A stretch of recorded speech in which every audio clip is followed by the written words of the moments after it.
My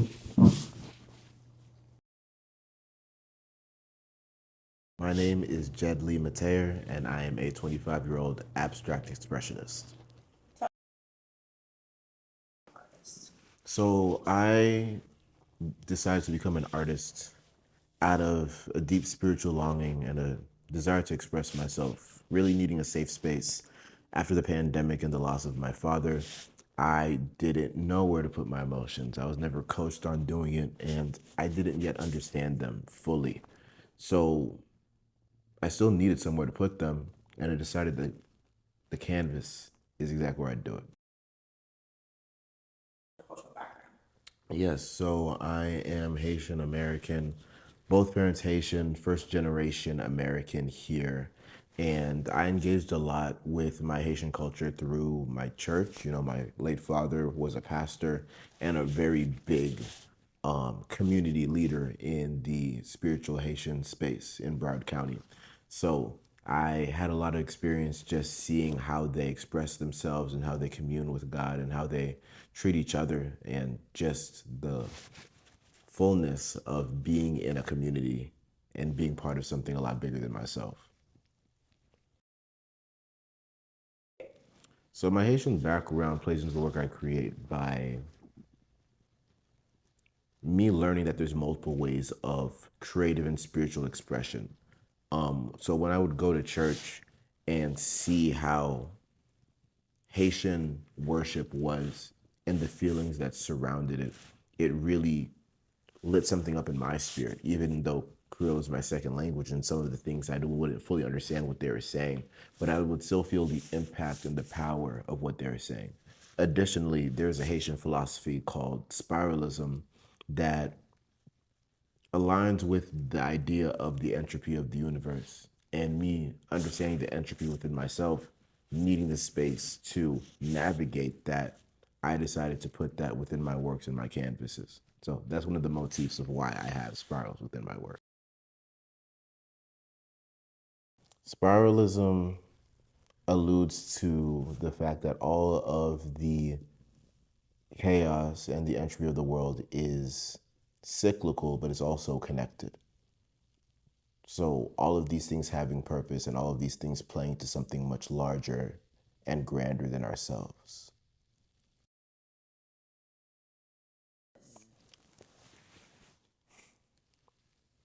My journey as a visual artist is really revolved around themes of self-acceptance and introspection. I really saw my paintings as journal entries more than anything, but without them needing physical language, but more spiritual language and emotion. Me having this desire to express things that I don't yet understand, but sometimes only being able to go as far as a color and building up from there. So the more that I began to create, the more that I would crave freedom within this, freedom to fully express myself and fully to understand myself. And through that, I started to create art forms that felt a lot more freeing to me. Through my journey through creating, I realized that I was constantly desiring to be more honest with myself, more honest with others in my expression. And I started to unpack the self-limiting beliefs that I had, not only about myself, but also about my artistry and what art really is. Being a self-taught artist, not really knowing fully how to navigate the space and having to figure out things on my own, I realized that everyone's kind of winging it. And there's no right or wrong way to make art. There's no right or wrong way to navigate the space. But the best artists are simply being as honest as possible with themselves. The pieces out in the cultural in between show, one of which is called Wilderness, which alludes to my Christian spiritual background, in which the wilderness spiritually representing an in-between point, in between leaving your past life behind, a life of bondage, a life of self-deprecation, a life of unhealthy cycles and chains, to your promise, right? But after you make that decision to liberate yourself or to be liberated, there is a testing period where you will undergo spiritual trials, right? And the thing is, these trials are going to test your ability to endure, test your ability to understand, test your ability to change. You may not understand what this season is for, but those trials are what will make you be able to handle what's in your promise, what's in your promised land. Because just because you've received your promise doesn't mean you don't have to keep on fighting, right? But if you don't go through that wilderness season, you will never be equipped to be strong enough to hold the weight of your promise. So that's what wilderness is about, that internal wrestle between your past self, which still has very self limiting beliefs, that still is somewhat in bondage and has that type of mentality, in contrast to the new version of yourself that is everything that you have the potential to be, all of your light versus your shadow, and just allowing those two sides of yourself to wrestle. And the second piece I have within the show is called Humanity. And humanity is a deep reflection on what I spoke about earlier, me becoming more honest with myself as far as how I express myself, but also being a lot more honest about my flaws and my insecurities and my indecisiveness, and also my struggle with ADHD. And all of these things affect how I view myself. It affects my identity.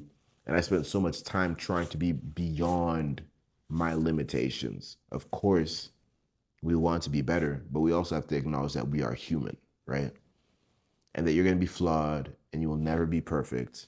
But being willing to engage with those insecurities, with those flaws, with those weaknesses, accepting that they're a part of you, but not fully identifying with them, it took a really big weight off my shoulders being able to create that. So those are two of my favorite pieces, and a lot more two of my most intimate pieces, because it makes me have to engage with the parts of myself that I don't really love, but are still part of me and still need to be acknowledged. Growing up as not only as a first generation Haitian American, but also like within the context of my childhood being heavily in church and my dad not only being the head pastor, but a big community leader, it was really tough for me to get acclimated in like school because at church, like I'm the head pastor's son and also deeply Haitian. And then I go to school and it's like all of these social cues and hierarchies and standards don't really apply over there. So growing up in school, I really felt out of place, but also bewildered, but also amazed at all the things that existed outside of my culture. So it gave me a very conflicted relationship with my culture, because in one space, I'm celebrated without me really having earned it, but also the standards and the ideals of Haitian cultures being so strong, but then going outside of that space and it being a completely different world. So I felt just, I've never been asked a question like this before. It was conflicting, but it was amazing. And now, especially in my adulthood, I'm seeking to engage with my cultural identity more in juxtaposition of, the American way of doing things because of our culture being so rich and so globally tied to how everything played out, and realizing that it's information that you have to seek out yourself about Haitian culture, about Haitian history, about all these things, because it's not really talked about outside of Haitian circles, nor is it celebrated how it needs to be celebrated. In fact, it feels intentionally censored and hush hushed. I remember being in middle school and high school and being poked fun at for being Haitian because for some reason we just were the butt of the joke. And now in my adulthood, it feels a lot more intentional. Like, oh, because this is the nation that was able to liberate themselves, the first nation to be able to liberate themselves and be a forerunner in liberating other countries, the powers that be wants us to be the butt of the joke, wants nobody to be able to know that history, wants everybody to overlook us. And really just trying to take the responsibility of knowing that if I want to know more about my identity and culture, I'm gonna have to educate myself. How have you been? How have you been learning more about your Haitian background? So, the beautiful thing about being in this generation is the internet can be your best friend. You know, there's so much information just at our fingertips. So, what I've been doing is I've just been searching for credible and reliable sources to just learn online, right? Like Haitian History 101 courses, things that help me learn more about the revolution, things that help me learn more about how we tie into the history of other countries, but also just talking to the Haitian elders in my life, you know what I mean? Especially the ones that were over there, and understanding how we got to where we are and how the people within our diaspora really feel about it, you know? Have you been to Haiti? I've never been to Haiti. My father used to go all the time, and we always wanted to go together, and we didn't get the opportunity to before he was, called to the kingdom. And it's a little sad, especially at the state of where Haiti is right now. But it's not impossible. And we're resilient. We don't give up hope. It can feel hopeless. It can look hopeless, but just because it feels and look like it doesn't mean it's true. That in itself is, it's all psychological. And I feel like if the Haitian people can just start to be on one accord and be on the same page and be able to move forward in unity as a nation, somehow, some way, we'll be able to push back against that. And people like me, children like me, who've never been able to see our home country, will get that opportunity to connect in a very rich and intentional way. See your work. I want them to feel at peace. I want them to have the space to reflect and just be. Because this world and this life that we live, there's a lot of joy in it.